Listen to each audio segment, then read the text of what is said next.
ناظرین السلام علیکم. آج پھر ہم ماہ رمضان کے ایک اور سیشن کے ساتھ علامہ اویس منصف صاحب کو لے کے آپ کی خدمت میں حاضر ہیں. علامہ صاحب السلام علیکم. علامہ صاحب ایک بہت اہم سوال ہے کہ جس طرح رمضان کا اینڈ ہوتا ہے اور وہ شام جسے ہم چاند رات بھی کہتے ہیں اور وہ انفیکٹ ایک لیلۃ الجائزہ ہے، جیسے کہ ہم نے پورے رمضان جو محنت کی اللہ تعالیٰ سے وہ صلہ لینے کے لیے پھر اس کے دربار میں حاضری دے کے تو اپنا وہ صلہ وصول کرنے کی ریکویسٹ کریں، التجا کریں، تو اس کے آداب یا اس پہ کچھ. جی تھینک یو سو مچ.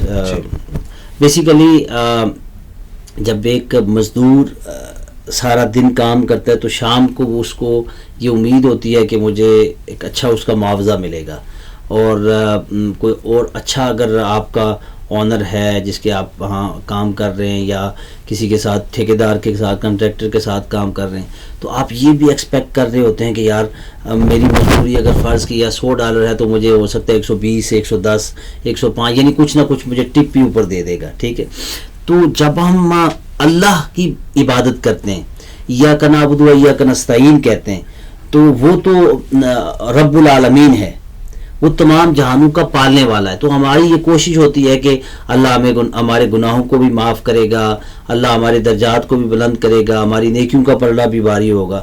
تو بیسیکلی حدیث پاک میں یہ یہاں تک بھی آتا ہے کہ جو لیلۃ الجائزہ ہوتی ہے، جو آپ کے شوال کی پہلی رات ہوتی ہے جس کو ہم چاند رات بھی کہتے ہیں، اس میں پورے رمضان میں اللہ تعالیٰ جتنے گناہ گاروں کے گناہوں کو معاف فرماتا ہے، ان سب کے جتنے اماؤنٹ کے لوگوں کو اس ایک رات میں بھی معاف فرماتا ہے اللہ تعالیٰ. ٹھیک ہے.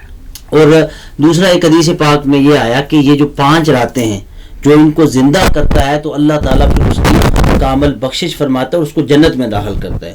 ان 5 راتوں میں ایک رات یہ ہے، یعنی ایک اس میں نصف شعبان کی رات ہے جس کو ہم لیلۃ القدر کہتے ہیں، شب برات کہتے ہیں. ٹھیک ہے جی.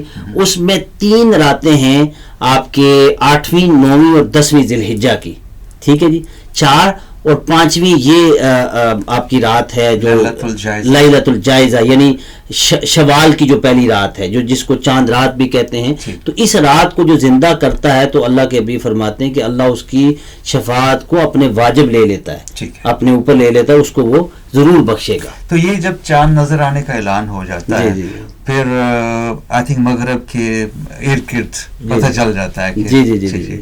تو اس کے بعد آپ کوئی بھی آپ 2 نفل پڑھ سکتے ہیں. آپ نفل پڑھیں اس میں. بیسیکلی تو اس میں کوئی اسپیسیفک عبادت نہیں ہے منقول، یعنی کہ یہ نفل پڑھنے ہیں یا یہ ذکر کرنا ہے، یہ کرنا ہے. بس یہ ہے کہ آپ اس میں جو بھی نوافل پڑھ سکتے ہیں، تلاوت کلام مجید کر سکتے ہیں، کوئی بھی آپ کوئی نیک عمل اس میں کر سکتے ہیں، تو وہ عبادت ہے، ذکر کر سکتے ہیں.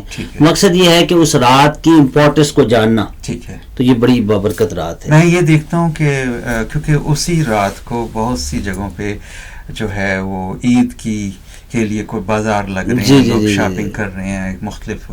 تو آپ وہاں جانے سے پہلے یا اس جانے کے بعد وہ عمل بھی کر لیں، لیکن آپ بیسیکلی وہ پوری رات ہی بڑی بلیسڈ رات ہے. ٹھیک ہے. تو آپ کبھی بھی بیسیکلی آپ زندہ کریں، ساری رات عبادت کریں.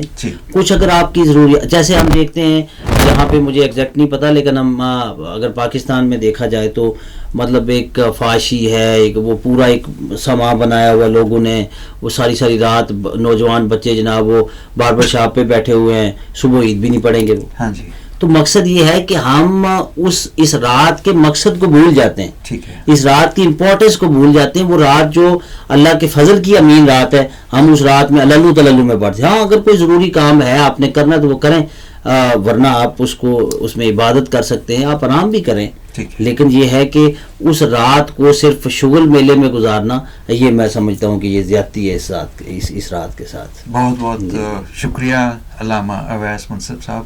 تھینک یو سو مچ. ناظرین دیکھا بزرگوں کے ساتھ، نوجوان بزرگوں کے ساتھ علامہ ہمارے جو علماء کرام ہیں ماشاءاللہ. اب پہلے ہوتا تھا کہ کافی بوڑھے لوگ ہم دیکھتے تھے کہ وہ ان سے ہم کچھ سیکھیں، لیکن ماشاءاللہ اب کوالیفائڈ ینگ اسکالرز بھی ہمیں اللہ تعالیٰ نے ہمیں دیے ہوئے ہیں، اور اللہ ہمیں یہ توفیق دے کہ ماہ مقدس کا احترام کر سکیں، اپنے گناہوں کی تلافی کا ساماں کر سکیں، آمین، اور اللہ ہمیں اس کے ذریعے سے اپنا قرب عطا فرمائے. آمین. ناظرین، اللہ کا قرب حاصل کرتے رہیے اور اپنا بہت خیال رکھیے. اللہ حافظ.